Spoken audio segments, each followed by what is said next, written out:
Rachel never got off the tram. Has she called you? It's every parent's worst nightmare. What if your child never came home? In Melbourne in 1999, Mike and Elizabeth Barber faced this horror when their 15-year-old daughter Rachel was murdered by her former babysitter Caroline Reid Robertson in an attempt to steal her guide. What did she say to you? She said she was going to make a lot of money and not to worry. It was with an old friend. What friend? The tragedy moved filmmaker Simone North, director of IMU. I read Elizabeth's book, Perfect Victim, and broke my heart. A mother losing or having a missing child and then finding that that child had been murdered by someone that she knew, and a girl. It was just beyond comprehension. The film's all-star cast, including Guy Pearce, Miranda Otto, Sam Neill and Rebecca Gibney, all got to know the family whose story they were telling.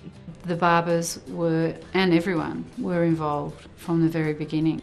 I welcomed what they had to say. They were welcome on set, except when Caroline was there, which was played by Ruth Bradley. IMU is heartbreaking and at times tough to watch. But Khan Chittenden, who plays Rachel's boyfriend Manny, says it's something we need to see.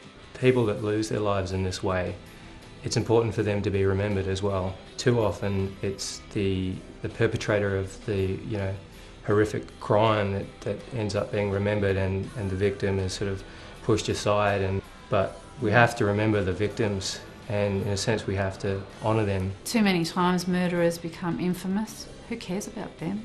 I care about victims. And the family. Nearly 3 years ago, a recut of the film focused on Caroline was released in the US. The fight to get the original screened here left it in limbo. But tomorrow, Australians will finally get the chance to see IMU on Foxtel.